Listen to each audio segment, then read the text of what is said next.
გამარჯობა, ეს დიდი ვეზირის მორიგი ეპიზოდია, მე შოთა თხელიძე ვარ. დასაწყისისთვის მოიძანეთ ვიდეო და გამოიწერეთ არხი, რომ არ გამოგჩეთ ჩემი ვიდეოები. ასევე თუ სურვილი გექნებათ, კომენტარებში დაწერეთ ის საკითხები, რომლებიც გაინტერესებთ და გინდათ, რომ მორიგი დიდი ვეზირის ეპიზოდებში განვიხილო. დღეს შევეხები ისეთ საკითხებს, როგორებიც არის სირიაში, ისრაელსა და ლიბანში მიმდინარე პოლიტიკური თუ სამხედრო პროცესები. კონკრეტულად ახლო აღმოსავლეთის, ხმელთაშუაზღვისპირეთის, ისტორიული ლევანტის რეგიონში მიმდინარე პოლიტიკური პროცესები. კონკრეტულად დავიწყებ სირიიდან და შემდგომ გადავალ თუ რა ხდება ამ შემთხვევაში ლიბანის თავს. მოგეხსენებათ უკვე მერვე თვეა, რაც სირიის ხელისუფლებაში იმყოფება სირიული ალ-ქაიდას, იგივე ალ-ნუსრას ფრონტის, იგივე ჰაიათ აჰრარ ალ-შამის ლიდერი მუჰამედ ალ-ჯულანი, უკვე აჰმად ალ-შარა, მისი ნამდვილი სახელი. და ბოლო თვეების განმავლობაში შეხვდებოდით საინფორმაციო ველში იმ ინფორმაციებს, თუ რა ხდება ქვეყნის შიგნით, რა პროცესები ვითარდება, გულისხმობ რელიგიური და ეთნიკური უმცირესობების რეპრესიებს ალ-ჯულანის ხელისუფლების მიერ. მარტი ჩვენ ვიხილეთ ალავიტების წინააღმდეგ განხორციელებული პრაქტიკულად მინი ეთნოწმენდა, რომელსაც სხვადასხვა ინფორმაციის წყაროებით, ოფიციალური წყაროებით დაახლოებით 1500 ალავიტი ემსხვერპლა უბრალოდ ალ-ჯულანის ჯიჰადისტურმა ბანდებმა დახოცეს ადამიანები, მაგრამ არაოფიციალური ინფორმაციებით ეს ციფრი შეიძლება იყოს 5000-დან 6000-მდე, ხოლო ესეთი ყველაზე დიდი ციფრი მე რაც შემხედრია და ასე ვთქვათ ბერძნულ წყაროებში შევხვდი, ეს არის 10000-მდე ალავიტი. ასევე აი ამ რეპრესიებით დაიწყო ახალი ასე ვთქვათ ემიგრაციის ტალღა ალავიტების და ასევე სხვადასხვა ინფორმაციებით დაახლოებით 30000-დან 40000-მდე ალავიტმა დატოვა სირიის ტერიტორია და გადავიდა მეზობელ ლიბანში. ახსენე ის, რომ წინა ეპიზოდებში, რომ მსგავსი ასე ვთქვათ ექსკლუზიური იდეოლოგია, რომ სირია ეკუთვნის მხოლოდ სუნიტ მუსლიმებს და დანარჩენების ადგილი ამ ქვეყანაში აღარ არის, მსგავსი მსოფლმხედველობა და იდეოლოგიით შეუძლებელი იყო სირიის ეფექტური მმართველობა. გამომდინარე იქიდან, რომ სირია ისტორიულად არის მულტიეთნიკური და მულტირელიგიური სახელმწიფო და ასე ვთქვათ ექსკლუზივიზაცია გამოიწვევდა ანუ სუნიტური ექსკლუზივიზაცია გამოიწვევდა დაპირისპირებებს ამ ეთნიკურ უმცირესობებთან. თუმცა ამ მოვლენებს არ აქვს მხოლოდ რელიგიური იდეოლოგიური განზომილება, მას აქვს პოლიტიკური განზომილებაც, რომელიც უფრო მნიშვნელოვანია ამ შემთხვევაში ალ-ჯულანის ხელისუფლებისთვის. გამომდინარე იქიდან, რომ სირიაში არსებობს საზოგადოების ნაწილი, საზოგადოების გარკვეული ჯგუფები, რომლებშიც შეიძლება საომავლოდ გაჩნდეს პროტესტი, კრიტიკა, წინააღმდეგობა ალ-ჯულანის ხელისუფლების მიმართ. გამომდინარე იქიდან, რომ ეს ჯგუფები არიან სეკულარული ჯგუფები, სხვა მსოფლმხედველობა გააჩნიათ, სხვა ცხოვრების წესი გააჩნიათ და ალ-ჯულანის ესეთი სუნიტური ჯიჰადისტური იდეოლოგია მათთვის შეიძლება დიდი ალბათობით მიუღებელი გახდებოდა მომავალში. ამიტომ აი ამ ასე ვთქვათ ეთნიკური და რელიგიური უმცირესობების რეპრესიით, რომლებიც აი ამ მსგავს პოტენციურ საპროტესტო ჯგუფებად წარმოდგებიან სირიაში, მუჰამედ ალ-ჯულანი ახდენს ძალაუფლების კონცენტრაციას მის ხელში და ამ ძალაუფლების უზურპაციას და იმის პრევენციას, რომ საომავლოდ სირია აღარ გახდეს პოლიტიკური დაპირისპირებების ადგილი და მან ასე ვთქვათ გრძელვადიან პერსპექტივაში შეინარჩუნოს ძალაუფლება. ბოლო თვეების განმავლობაში მუჰამედ ალ-ჯულანიმ წამოიწყო პოლიტიკური პროცესი, რომლის მიზანი იყო გარდამავალი პოლიტიკური სისტემის შექმნა სირიაში, მომდევნო 5 წლის განმავლობაში, სანამ დემოკრატიული არჩევნები არ ჩატარდება.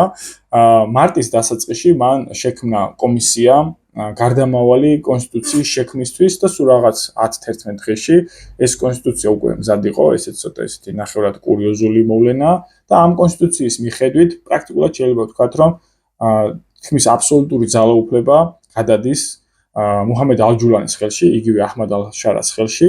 კონკრეტულად რა ასე ვთქვათ დგინდება ამ გარდამავალი კონსტიტუციით. ამ კონსტიტუციის მიხედვით, არის პრაქტიკულად სუპერ საპრეზიდენტო რესპუბლიკა სირია, სადაც სამთავრობო კაბინეტს პირადად ადგენს პრეზიდენტი, ამ შემთხვევაში ისე მუჰამედ ალ-ჯულანი პარლამენტთან კონსულტაციის გარეშე და ამ მთავრობას არ ეყოლება პრემიერ-მინისტრი. ანუ პირდაპირ დაქვემდებარებულია ალ-ჯულანიზე სამთავრობო კაბინეტი და თვითონ პარლამენტს სახალხო კრების 1/3-საც ასევე თვითონ ირჩევს პრეზიდენტი, ამ შემთხვევაში მუჰამედ ალ-ჯულანი, ხოლო დანარჩენ 2/3-ს პარლამენტისას ირჩევს ის კომისია, სპეციალურად შექმნილი კომისია, რომელიც წევრებსაც ასევე მუჰამედ ალ-ჯულანი აირჩევს.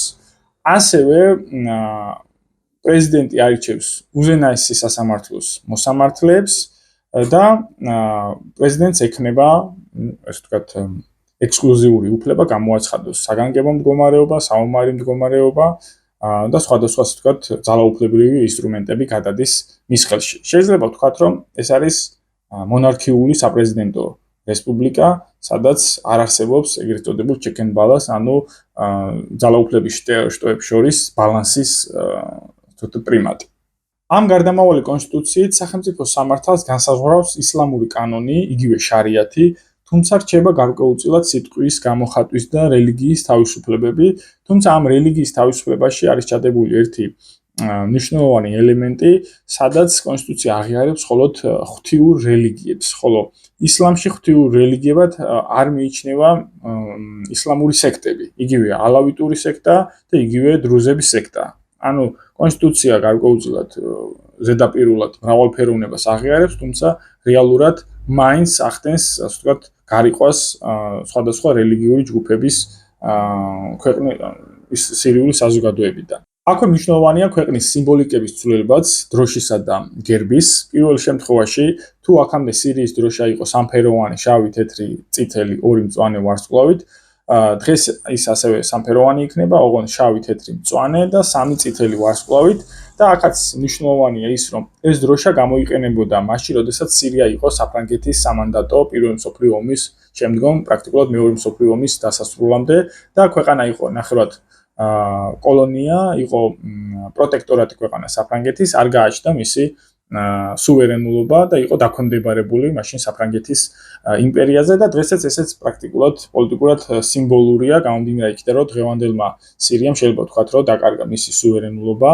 და მის საგარეო პოლიტიკებს, თუნდაც შიდა პოლიტიკებს განსაზღვრავს არა თავად დამასკო, ოფიციალური დამასკო, არამედ მისი რეგიონის მოთამაშე ქვეყნები და არა მარტო რეგიონის მოთამაშე ქვეყნები, აქ უნდა ვახსენოთ თურქეთი, აქ უნდა ვახსენოთ სირია და აქ უნდა ვახსენოთ შეერთებული შტატები, რომელიც გარკვეულ, ასე ვთქვათ, პოლიტიკურ პირდაპირ თუ ირიბ წნეხს ახორციელებს სირიაზე დღევანდელ ხელისუფლებაზე. რაც შეეხება გერბს, გერბიც გამოიცვალა, ის გამოისახება არწივის სახით, რომელსაც აქვს თავზე სამი ვარსკვლავი, აქვს 14, ასე ვთქვათ, ფრთის ბუმბული, რომელიც გულისხმობს 14 რეგიონს სირიის, ბევრი იძახის, რომ ეს აღნიშნავს სირიის სამოქალაქო ომის 14 წელს და სამი ვარსკვლავი აღნიშნავს სირიის სამ ისტორიულ მსხვილ რეგიონს, დამასკოს რეგიონს, ალეპოს რეგიონს და დერეზურის რეგიონს. გარდა ეთნიკურ-რელიგიური უმცირესობების რეპრესიისა სირიაში, უკვე თავად მსხვილ სირიულ ქალაქებში, იქნება ეს ალეპო, დამასკო, ჰომსი თუ ჰამა, იწყება თანათანობით საზოგადოებრივი რეგულაციების და შეზღუდვების განმტკიცება ალ-ჯულანის ხელისუფლების მიერ. პირველი აქ უნდა ვახსენოთ ალკოჰოლის შეზღუდვა. თუ აქამდე სირიაში ნებისმიერ მოქალაქეს თავისუფლად შეეძლო ალკოჰოლის მიღება, იქნებოდა ეს კაფეში, რესტორანში თუ სახლში, თანათანობით ეს ასე ვთქვათ, კულტურა იკრძალება სირიაში. ხშირია ვიდეოები აი ამ პროცესების შესახებ, რომ მაგალითად ალ-ჯულანის ბანდების წარმომადგენლები დადიან აი ამ საკვებ ობიექტებზე და ის მამაკაცები, რომლებიც ასე ვთქვათ, ალკოჰოლს მოიხმარენ, ან თუნდაც კლუბები, ხდება მათი ასე ვთქვათ, შეურაცხყოფა, ცემა, დამუქრება და ასე შემდეგ. ასევე მნიშვნელოვანია ჰიჯაბის გამოყენების პრიმატიც, თუ აქამდე სირიაში საკმაოდ მიზერული რაოდენობა იყო ქალების, რომლებიც ჰიჯაბს იყენებდნენ, თავსაბურავს, დღეს მათი რაოდენობა დღითი დღე იზრდება და მაგალითად ახლა დამასკოსა და ალეპოს ქუჩებში უკვე თვალსაჩინოა, ასე ვთქვათ, ეს ქალებისთვის აი ამ ჰიჯაბის ტარების აუცილებლობა. ასევე მნიშვნელოვანია ბოლო დღეებში განვითარებული მოვლენები, როდესაც დრუზებთან დაპირისპირება სუეიდას რეგიონში, კონკრეტულად ქალაქ სუეიდაში გამოიწვია ის, რომ საქმეში ჩაერთო ისრაელი და დამასკო დაბომბა, კერძოდ თავდაცვის სამინისტროს შენობა და დაიმუქრა, რომ თუ კი ასე ვთქვათ, ოფიციალურად დამასკო გააგრძელებს დრუზების რეპრესიას, ისრაელის ჩართულობა და მის სამხედრო ოპერაცია უფრო ხანგრძლივადიანი აღმოჩნდება. ეს მოვლენა რო ავხსნათ, ბოლო თვეების განმავლობაში ისრაელი დაჟინებით სთხოვს ალ-ჯულანის ხელისუფლებას, რომ სირიის სამხრეთით მდებარე სამი რეგიონის კონკრეტულად ქუნეითრას, დარასა და სუეიდას რეგიონების სრული დემილიტარიზაცია მოხდეს და ამ რეგიონებში ალ-ჯულანიმ არ შეიყვანოს საკუთარი ჯიჰადისტური ბანდფორმირებები, თუმცა როგორც ნახეთ, სუეიდაში მაინც მოხდა გარკვეულწილად აი დაჯგუფებების გაგზავნა, შიდა ეს თქვათ დაპირისპირებების ჩასახშობად. ქალაქი სუეიდა ეს არის მთლიანად დრუზებით დასახლებული ქალაქი, დაახლოებით 70-75,000-იანი მოსახლეობით და ეს ასე ვთქვათ, აი ეს ინტერვენცია, ბრწყალებში დავარქვათ ამას ჯულანის ინტერვენცია სუეიდას რეგიონში არაპატია ისრაელმა და ასეთი პასუხი დაუბრუნა დამასკოს. თუმცა ეს დაპირისპირება არ უნდა აღვქვათ როგორც სირიისა და ისრაელის დაპირისპირება. გამომდინარე იქიდან, რომ დღევანდელ სირიას როგორც ვახსენე, სუვერენულობა დაკარგული აქვს და მისი ასე ვთქვათ საგარეო პოლიტიკის განსაზღვრელი არის მისი ორი ძირითადი მეზობელი ისრაელი და თურქეთი და ამ შემთხვევაში ეს დაპირისპირება შეიძლება აღვქვათ როგორც ისრაელისა და თურქეთის დაპირისპირება.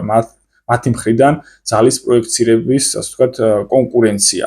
შეიძლება ვთქვათ, რომ შეიძლება თურქეთი არ თანხმდებოდა აი ამ ზონების დემილიტარიზაციას და ეს იყო ასე ვთქვათ საჩვენებელი დასჯა დამასკოსი, რომ თუ ეს ვთქვათ დამასკო არ დათანხმდება ისრაელის მოთხოვნებს, ისრაელი ამას ასე ვთქვათ ძალით გადაწყვეტს. ისიც უნდა აღვნიშნოთ, რომ სირიის დღევანდელ ხელისუფლებას პრაქტიკულად ნულოვანი შესაძლებლობა აქვს, რომ გარკვეული წინააღმდეგობა გაუწიოს ისრაელს. გამომდინარე იქიდან, რომ ძირითადი ასე ვთქვათ სტრატეგიული შეიარაღება, რაც აქამდე სირიას ჰქონდა, ეს სტრატეგიული შეიარაღება ბაშარ ასადის ჩამოგდების შემდეგ რამდენიმე დღეში ისრაელმა პრაქტიკულად გაანადგურა. ამ სტრატეგიულ შეიარაღებაში მოიაზრება ბალისტიკური რაკეტები, თავდაცვითი სარაკეტო სისტემები და ფლოტი, საზღვაო ფლოტი. აი ამ სამი კომპონენტის გარეშე სირიას პრაქტიკულად არ შეუძლია რაიმე ასე ვთქვათ საფრთხე წარმოქმნას ისრაელის მიმართ. ამიტომ ასე ვთქვათ სამომავლოდ ჩვენ ვიხილავთ ალ-ჯულანის უკან დახევას და ბოლო საათებში გავრცელდა კიდევაც ინფორმაცია, რომ მთლიანად აი ალ-ჯულანის ბანდფორმირებებმა დატოვეს სუეიდას რეგიონი. ეს შედეგი პრაქტიკულად გარდაუვალი იყო, როგორც ვახსენე, დღეს არ აქვს დამასკოს იმის ფუფუნება, რომ გარკვეული ასე ვთქვათ წინააღმდეგობა გაუწიოს ისრაელს და ამ შემთხვევაში არც თურქეთს აქვს იმის ფუფუნება, რომ უშუალო დაპირისპირებაში შევიდეს ისრაელთან. თურქეთს თუ სურდა ისრაელთან ასე ვთქვათ გარკვეულ სამხედრო პოლიტიკურ დაპირისპირებაში შესვლა, ამას აქამდე გააკეთებდა პალესტინის საკითხთან დაკავშირებით, კერძოდ ღაზაში მიმდინარე გენოციდურ პროცესებთან დაკავშირებით, თუმცა მსგავსი ნაბიჯები ჩვენ არ გვინახია თურქეთის მხრიდან. მაგრამ სირიასა და ისრაელის შორის დაპირისპირების ეს ეპიზოდი დიდი ალბათობით იქნება ერთჯერადი სახის და მას არ ექნება განგრძობადი ხასიათი. გამომდინარე იქიდან, რაც ვახსენე, რომ ჯერ ერთი სირიას არ აქვს წინააღმდეგობის შესაძლებლობა და მეორე ის, რომ ისრაელს აქვს სხვა საგარეო პოლიტიკური გეგმები სირიის მიმართ, რომელიც სამომავლოდ იქნება ინსტრუმენტი იმ დიდ, ასე ვთქვათ, პოლიტიკურ მიზანში, რასაც ეწოდება სირიის მეზობელ ლიბანში შიიტური ჰეზბოლას განეიტრალება. უნდა ვახსენოთ ისიც, რომ ისრაელის სამხედრო პოლიტიკურ ისტაბლიშმენტში არსებობს ეგრეთ წოდებული დავიდის დერეფნის პროექტი, რომლის მიხედვითაც ისრაელი სახმელეთო გზით უნდა დაუკავშირდეს სირიაში ქურთებით დასახლებულ ტერიტორიებს და პრაქტიკულად გავიდეს მდინარე ევფრატამდე, როგორც თქვენ ახლა რუკაზე ხედავთ, აი ეს გაერთიანებული დრუზებისა და ისრაელის დერეფანი. თუ კი მაგალითად ახლა ეს დაპირისპირება არ აღმოჩნდა ერთჯერადი და ისრაელმა გადაწყვიტა ასე ვთქვათ სამხედრო ჩართულობის გაგრძელება სირიის წინააღმდეგ და პრაქტიკულად კონტროლი დაამყარა სირიის სამხრეთით აი სამ რეგიონზე, ქუნეითრას, დარასა და სუეიდეს რეგიონზე, მაშინ სამომავლოდ შეიძლება ვთქვათ, რომ ისრაელმა დაიწყო აი ამ პროექტის აქტივაცია. გამომდინარე იქიდან, რომ თუ აი სამხრეთ ნაწილი მართლაც სამხედრო გზით დაიკავა ისრაელმა, თეორიულად საუბრობ ამას, ცენტრალური ნაწილი, სადაც სირიას უერთდება იორდანიისა და ერაყის საზღვარი, აქ უკვე შეერთებულ შტატებს აქვს საკუთარი სამხედრო ბაზა, 10 წელიწადზე მეტია ალ-ტანფის სამხედრო ბაზა და დრუზებით დასახლებული ეს ტერიტორია პრაქტიკულად ესაზღვრება აი ამ შეერთებული შტატების მიერ კონტროლირებულ ტერიტორიას და შემდგომ უკვე დიდი სივრცე აღარ რჩება აი მდინარე ევფრატამდე გასასვლელად, გამომდინარე იქიდან, რომ დარჩენილი სივრცე ეს არის სარიელი უდაბნო. ამ პროექტის განხორციელება რეალობაში შეიძლება ისრაელისთვის არ აღმოჩნდეს იოლი, მისი გეოგრაფიული მახასიათებლებიდან გამომდინარე, როგორც ვახსენე, უდიდესი ნაწილი ამ დერეფნის არის მთლიანად დაუსახლებელი უდაბნო, ქვიშიან სილიანი უდაბნო და ესეთი ვიწრო ზოლის კონტროლის სამხედრო თვალსაზრისით შეიძლება რთული აღმოჩნდეს ისრაელისთვის და ამას გარდა ეს აქ არის მთავარი ფაქტორი ამ პროექტს ყავს საკმაოდ ბევრი მოწინააღმდეგე რეგიონში, პირველი ამ შემთხვევაში ერაყი და მეორე ამ შემთხვევაში ისრაელი და ასევე სამომავლოდ ირანიც. გამომდინარე იქიდან, რომ თუ კი ეს პროექტი ისრაელმა სამომავლოდ ჰიპოთეტურად განახორციელა, ეს პრაქტიკულად ნიშნავს იმას, რომ გარდაუვლად სირიაში შეიქმნება ქურთული სეპარატისტული რეგიონი, რაღაც სახელმწიფოებრივი წარმონაქმნი, შეიძლება ისეთივე, როგორც მაგალითად არსებობს ერაყში. თუ მსგავსი მოვლენა დაფიქსირდა რაღაც მომავალში, ეს ჰიპოთეტურად სპეკულაციებს ვახდენ, ეს გამოიწვევს ერაყისა და სირიის ქურთული რეგიონების გაერთიანებას, რაც კოშმარი არის თურქეთისთვის და ასევე ირანისთვის. ამიტომ შეიძლება ეს პროექტი დავითის დერეფნის პროექტი დარჩეს განხორციელებელი. ბოლო თვეების განმავლობაში ისრაელის პრემიერ-მინისტრი ბენიამინ ნეთანიაჰუ ხშირად საუბრობს ახალი ახლო აღმოსავლეთის შექმნის პერსპექტივაზე. ეს ტერმინი არ არის ახალი და ამ ფრაზის გამოყენება ჯერ კიდევ დაიწყეს 2000-იან წლებში, მას შემდეგ რაც შეერთებულმა შტატებმა მოახდინა ერაყში ინტერვენცია და მაშინ შეერთებული შტატების პოლიტიკური ისტაბლიშმენტი ხშირად ახსენებდა ამ ფრაზას და ასე ვთქვათ, ახლო აღმოსავლეთის რეგიონის ახალი კონფიგურაციის შექმნას და მაშინ საკმაოდ პოპულარული იყო რალფ პიტერსის მიერ შექმნილი ახლო აღმოსავლეთის რუკა, სადაც არსებული სახელმწიფოები არის დანაწევრებული და ახალი სახელმწიფოებია შექმნილი. თქვენ უყურებთ ამ რუკას, როგორც გითხარით, არის აბსოლუტურად ახალი სახელმწიფოები და არსებული სახელმწიფოების საზღვრები არის შეცვლილი. თუმცა ეს რუკა დღევანდელი გადმოსახედიდან საკმაოდ ურთიერთგამომრიცხავ შინაარსის მატარებელია, არის რაღაც სიმართლის მარცვლები, თუმცა ამ რუკის პრაქტიკაში განხორციელება დღევანდელი პერსპექტივით თითქმის შეუძლებელია. თუმცა ასევე ახალი ახლო აღმოსავლეთის ტერმინი ხშირად გამოიყენებოდა ეგრეთ წოდებული არაბული გაზაფხულის შემდგომ, რომ მაგალითად, თუმცა ეს იყო უფრო არა როგორც სასაზღვრო ცვლილებების კუთხით, არამედ როგორც პოლიტიკური ცვლილებების კუთხით, რომ მაგალითად ახლო აღმოსავლეთში 10 წლოვანი ავტორიტარიზმები დაიშალა, რომ რაღაცა დემოკრატიული პროცესები დაიწყება რეგიონში და შეიქმნება, ასე ვთქვათ, ახალი პოლიტიკური პროცესი ამ რეგიონში და ამ პერსპექტივით, ამ კუთხით გამოიყენებოდა ეს ტერმინი.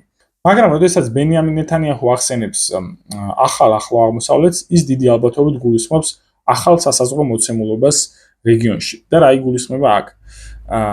ისრაელმა ირანთან 12-დღიანი დაპირისპირების შემდგომ პრაქტიკულად გაიაზრა ის, რომ მსგავსი მასშტაბის კონფლიქტში შესვლა, უშუალო დაპირისპირებაში შესვლა მსგავსი მასშტაბის ქვეყანასთან ის ასე ვთქვათ კრიტიკულ სიტუაციაში ამყოფებს და შეიძლება მან აი ამ მსგავსი ტიპის დაპირისპირებით ვერ მიაღწიოს მიზანს.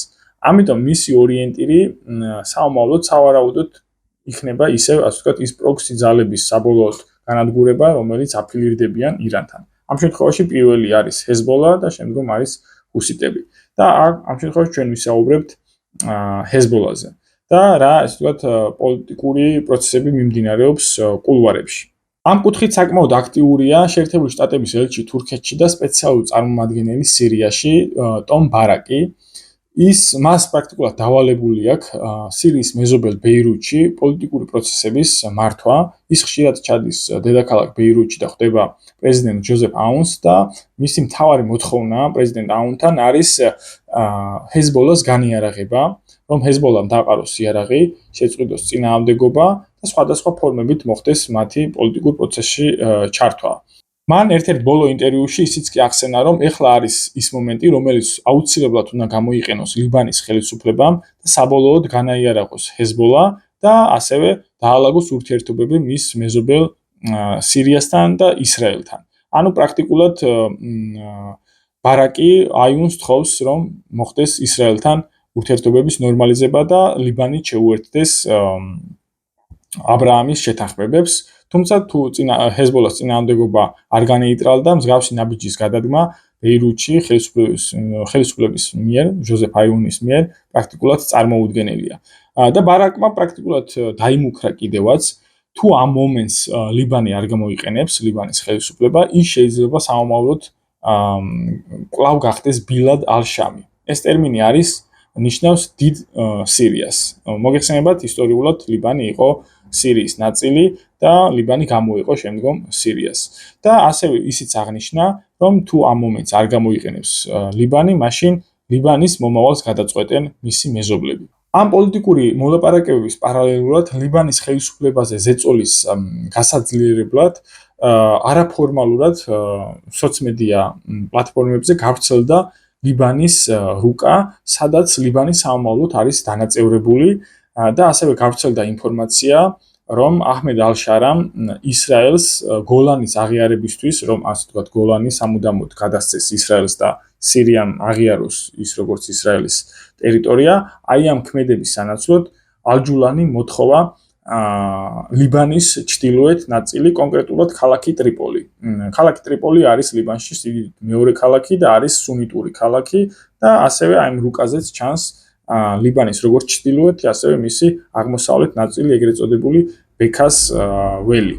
და ამ რუკაზე ასევე ჩანს, რომ ასე ვთქვათ, ცენტრალურ ნაწილში, სადაც ქრისტიანი მარონიტი ლიბანელები ცხოვრობენ, ცალკე სახელმწიფოდ იქნება და სამხრეთ ნაწილი, სადაც ძირითადად შიიტი მუსლიმები ცხოვრობენ და სადაც ჰეზბოლას დასაყრდენია, ეს ასე ვთქვათ, ცალკე რაღაცა სახელმწიფოები წარმონაქმნი იქნება. ტომ ბარაკისგან მსგავსი მოლაპარაკებები ლიბანის ხელისუფლებასთან და ესეთი არაფორმალური ზეწოლა ცენტრალურ ხელისუფლებაზე ბუნებრივია არა ასე ვთქვათ შეერთებული შტატების საგარეო პოლიტიკა, არამედ ისრაელის საგარეო პოლიტიკა შეერთებული შტატების გავლით. გამომდინარე იქიდან, რომ ისრაელს ურთიერთობა არ აქვს ლიბანთან. ლიბანი არ აღიარებს დღემდე ისრაელს სახელმწიფოდ. ამიტომ შეიძლება ვთქვათ, რომ აი ეს მოცემულობა არის ისრაელის მიერ გაზრდილი წნეხი ლიბანზე, გამომდინარე იქიდან, რომ თვითონ ისრაელმა სამხედრო გზით ვერ მოახერხა ჰეზბოლას განეიტრალება და ჰეზბოლა დღემდე რჩება ზოგადად ისრაელისთვის საფრთხედ. აი ამ წნეხში ისრაელი აპირებს მუჰამედ ალ-ჯულანი გამოიყენოს ინსტრუმენტად და ისრაელის მხრიდან განხორციელებული ამ წნეხის ფარგლებში სამომავლოდ შეიძლება ჰეზბოლა აღმოჩნდეს სამხრივი თავდასხმის ქვეშ. პირველი სამხრეთიდან შეიძლება ეს იყოს კვლავ ისრაელის სამხედრო ინტერვენცია, დასავლეთიდან და ჩრდილოეთის მხრიდან შეიძლება ეს იყოს ალ-ჯულანის ჯიჰადისტური ბანდების ინტერვენცია და აი ამ ტერიტორიების დაკავება, ასევე ისიც უნდა ვახსენოთ, რომ მუჰამედ ალ-ჯულანი საკუთარი გაპრეზიდენტებისას ახსენა, რომ მისი მთავარი მტერი არის შიიტური დაჯგუფებები და ირანი. ამ შემთხვევაში ის გულისხმობდა ჰეზბოლას და ირანს. ამიტომ ეს ინტერესი ჰეზბოლას განეიტრალების არსებობს ალ-ჯულანის ხელისუფლებისთვისაც. ხოლო თავად ცენტრალურ ხელისუფლებაში, ბეირუთში ჰეზბოლასაც ყავს მოწინააღმდეგები, ესენი არიან ყოფილი ფალანჟისტები, ესენი არიან ქრისტიანი მარონიტი ლიბანელები, თუმცა მათი ნაწილი, იმიტომ რომ ქრისტიანი მარონიტი ლიბანელების ნაწილი ჰეზბოლასაც უჭერს მხარს, თუმცა აი ეს ყოფილი ფალანჟისტები კატეგორიული წინააღმდეგები არიან ჰეზბოლას არსებობის, მისი ასე ვთქვათ ჰეზბოლას პოლიტიკური დომინაციის ლიბანის პოლიტიკაში და ისინი ემხრობიან ისრაელთან კარგ ურთიერთობებს და ასე ვთქვათ ისრაელის სახელმწიფოს აღიარებას და ასევე როგორც ვახსენე აბრაამის შეთანხმებებში თანამონაწილეობას. თუმცა ისინი არ არიან უმრავლესობა. ამიტომ როგორც ვახსენე, ჰეზბოლა სამომავლოდ შეიძლება აღმოჩნდეს აი ამ სამხრივი თავდასხმის ქვეშ. ორი საგარეო ფაქტორი და ერთი შიდა ფაქტორი. მაგრამ თავარი შეკითხვა აქ მაინც არის ის, თუ რამდენად არის აი ეს პროექტი რეალობაში განხორციელებადი და აი ეს ჰეზბოლას თავდასხმის ქვეშ მოქცევა, სამხრივი თავდასხმის ქვეშ მოქცევა, თუ უბრალოდ ეს როგორც ვახსენე არის მხოლოდ პოლიტიკური წნეხისთვის ბეირუთში ცენტრალურ ხელისუფლებაზე. მაგრამ აქ მეორე პრობლემაც არის ცენტრალურ ხელისუფლებას და ლიბანურ არმიას პრაქტიკულად არ შეუძლია ჰეზბოლას განიარაღება, განეიტრალება. თუ ხა ჰეზბოლა თავად არ დაყრეს იარაღს, ლიბანურ არმიის შესაძლებლობებში ეს არ შედის. ასევე ბოლოს გავრცელდა დაუდასტურებელი ინფორმაციებიც, რომ ლიბანში თანდათანობით ხდება ჯიჰადისტური ელემენტების შედინება და ლიბანურ არმიაში მათი ინტეგრაცია, რომ სამომავლოდ აი ეს ჰეზბოლასთან პოტენციურ დაპირისპირებაში აი ეს ლიბანური არმია გახდეს უფრო რაღაც ეფექტური ძალა. თვითონ ლიბანური სახელმწიფოს მსგავსი სახით დეზინტეგრაცია შეიძლება რაღაც წარმოუდგენელ სცენარს არ წარმოადგენდეს, გამომდინარე იქიდან, რომ ლიბანი დღეს არის დისფუნქციური სახელმწიფო მისი პოლიტიკური სისტემიდან გამომდინარე. ლიბანი არის ერთ-ერთი გამონაკლისი ქვეყანა მსოფლიო მასშტაბით, რომელიც ემყარება კონფესიონალისტურ პოლიტიკურ სისტემას, სადაც რელიგიური კუთვნილების მიხედვით არის შედგენილი პარლამენტი და აღმასრულებელი ხელისუფლება. ეს პრაქტიკულად განხორციელდა 1980-იანი წლების მიწურულს 1999 წელს ტაიფის შეთანხმების შედეგად, რომელმაც ლიბანში 15 წლიანი სამოქალაქო ომი დაასრულა. ეს იყო რაღაც ქაოსური კონფლიქტი, რომელსაც ბოლო არ უჩანდა და ამ ტაიფის შეთანხმებით შედგა ეს გარკვეულწილად კონსენსუსი, რის მიხედვითაც ლიბანის პარლამენტში პროპორციულად იქნებიან წარმოდგენილი სამი ძირითადი რელიგიური დენომინაცია, იქნება შეიტი მუსლიმები, სუნიტი მუსლიმები და ქრისტიანი მარონიტები და ასევე აღმასრულებელ ხელისუფლებაშიც გადანაწილდება ეს როლები. პრეზიდენტი ყოველთვის იქნება მარონიტი ქრისტიანი, პრემიერ-მინისტრი ყოველთვის იქნება სუნიტი მუსლიმი და პარლამენტის თავმჯდომარე ყოველთვის იქნება შეიტი მუსლიმი. აი მსგავსმა რელიგიური დაყოფით შექმნილმა პოლიტიკურმა სისტემამ პრაქტიკაში ვერ იმუშავა, გამომდინარე იქიდან, რომ ყველა რელიგიური დენომინაცია ცდილობს, რომ საკუთარი ინტერესი გაატაროს და მათ არ აქვთ აბსოლუტური უმრავლესობა პარლამენტში და არც სამთავრობო კაბინეტში. ამიტომ დროთა განმავლობაში ლიბანი გახდა დისფუნქციური სახელმწიფო, სადაც ცენტრი ვერ ახორციელებს ეფექტურ კონტროლს დანარჩენ ქვეყნის ტერიტორიაზე, როგორც მოიხსენებათ რეალურად ქვეყნის სამხრეთის ნაწილის და აღმოსავლეთ ნაწილის ბექასველის მმართველი არის რეალურად შეიძლება ვთქვათ ჰეზბოლა.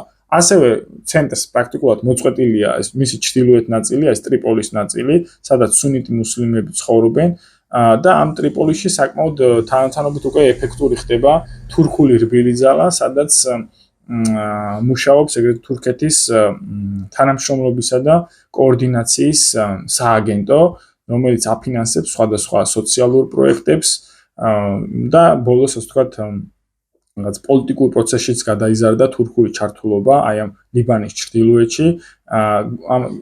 აქ იგულისხმება ის, რომ თურქული ხელისუფლება აფინანსებს ისეთ პოლიტიკურ კანდიდატებს მუნიციპალურ არჩევნებში, რომლებიც ემხრობიან ასე ვთქვათ თურქეთს და თურქულ საგარეო პოლიტიკას და ასევე თურქეთი თავაზობს ტრიპოლიში მცხოვრებ სუნით მოსახლეობას თურქეთის მოქალაქეობასაც და აი ამ ჩრდილოეთ ლიბანში მცხოვრებ მოქალაქეებს ხშირად აქვთ ეს ორმაგი მოქალაქეობა თურქ ლიბანელებსაც ხშირად ეძახიან. ამიტომ ეს ფარული მოთხოვნა ალჯულანის მიერ ქალაქ ტრიპოლის და მთლიანად ლიბანის ჩრდილოეთი შეიძლება რაღაც გამოგონილი თემა არ იყოს, ეს შეიძლება იყოს ნაკარნახევი თურქეთის მხრიდანაც.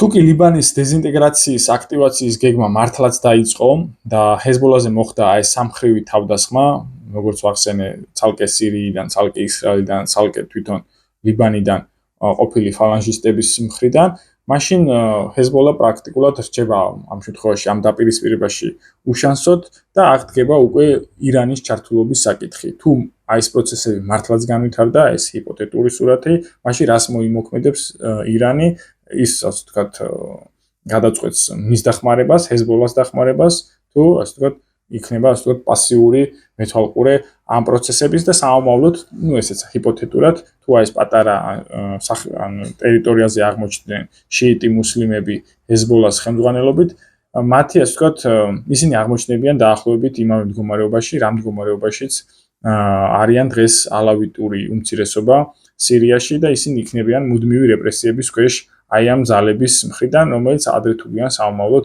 საკუთარ მიზანს მიაღწევენ, გამომდინარე იქიდან, რომ აი ეს ლიბანის სამხრეთი საკმაოდ პატარა ტერიტორია, არის ორი საზღვაო ქალაქი სიდონი და ტაერი, თუმცა ეს სახმელეთო სივრცე არ არის, ასე ვთქვათ, სიცოცხლის უნარიანი სამომავლოდ აი ამ ძალებთან წინააღმდეგობაში შესასვლელად.